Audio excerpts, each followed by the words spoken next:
Hey everyone! For those who don't know, my name is Nisha and I have made my YouTube channel recently because I have people constantly asking me for advice about how to go vegan. I've been vegan for about 4 years now, a little bit more, and it's the best thing that I've ever decided to do, and I would love to make going vegan as easy as possible for anybody who's interested in doing that.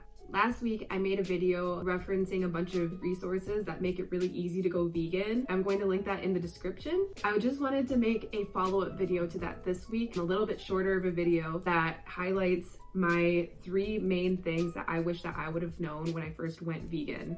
And I kind of thought of like an acronym for that, like the ABCs, probably because I'm a mom and I do the alphabet all the time.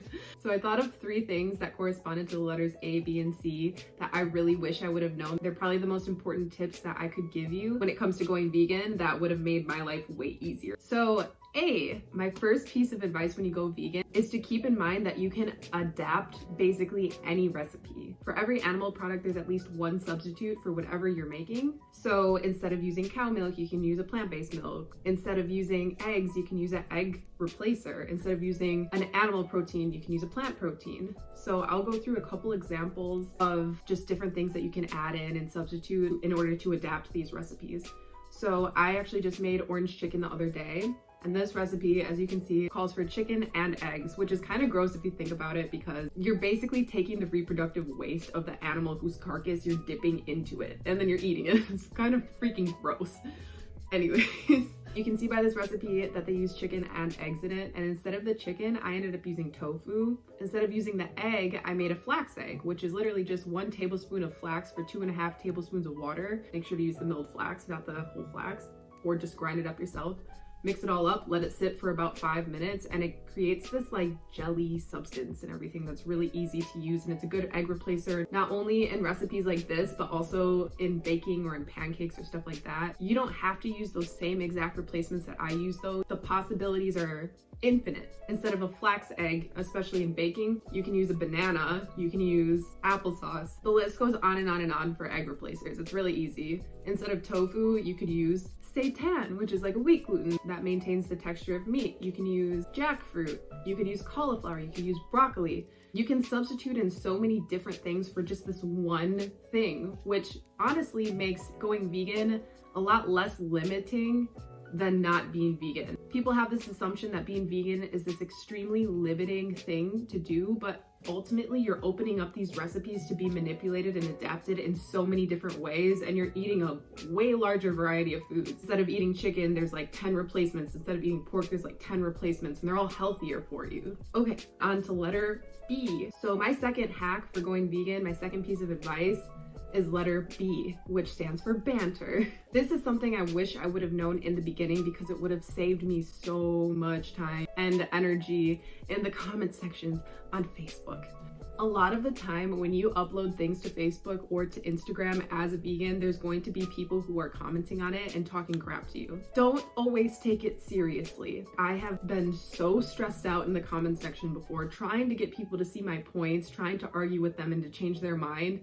And 3 out of 4 times, you are not going to convert someone to veganism in the comments section. So you have 2 options here. A, you can either respond to whoever you're arguing with in a manner to educate other people who will inevitably read this argument. So if somebody is talking about like, oh yeah, well you can't get protein as a vegan, you can comment with as much information about it as possible. Or maybe someone makes a comment like, oh, if you're vegan, why would you eat a meat substitute? Why would you eat something that looks exactly like a dead animal? If you're vegan, just eat plants. Your argument can be, we're not abstaining because we don't like the animal products, how they taste. We're doing it because it's the right thing to do. It's a moral issue. It's not a taste issue.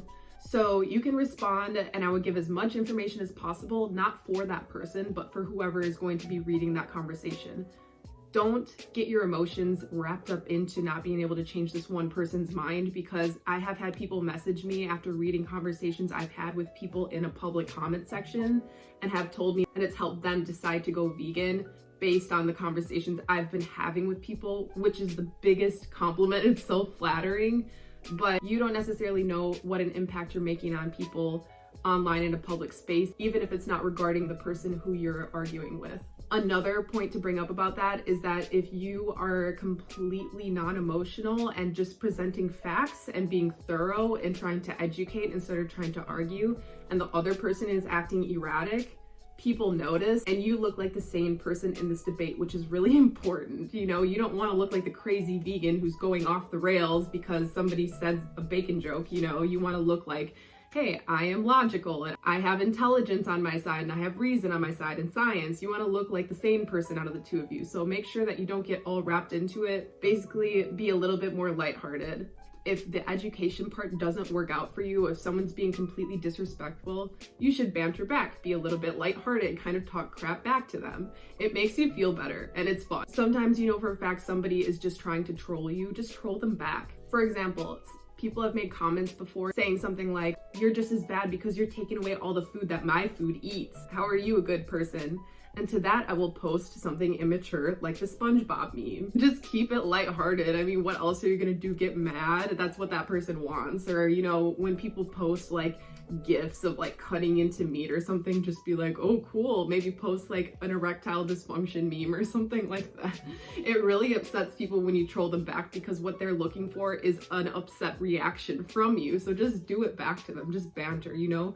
Don't be mean, don't be cruel, because then once again, you look like the mentally unstable person, which is the last thing that we need.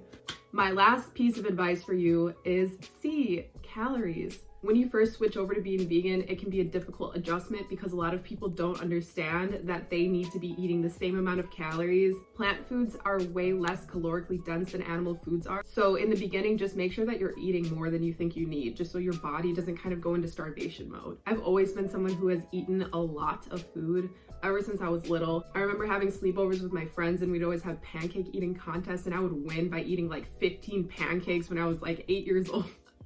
So I've always eaten so much food. When I first switched over to being vegan, I wasn't aware about the calorie difference in food. So I thought I was eating enough and I wasn't. And because of that, I felt so tired and lethargic all the time. My hair started falling out, my nails got brittle, and it's because my body was like, what the hell, man? You're not eating enough. You're kind of starving yourself at this point. But it was almost impossible for me to eat more. And I didn't realize that I had to eat more at that time. Again, using the website that I referenced in my last video, Chronometer, if you enter in the food that you're eating for a couple days or a week or something, you can make sure that you're getting enough calories, but just make sure that you're eating a little bit more than what you think you need at first so your body can kind of adjust. So those are the top 3 things that I wish that I would have known when I first went vegan. If you have any questions or suggestions or comments or any other tips that you think were helpful when you first went vegan, just leave them in the comments. If you have any suggestions about what you'd like to see next, leave that also, and I will see you in the next video.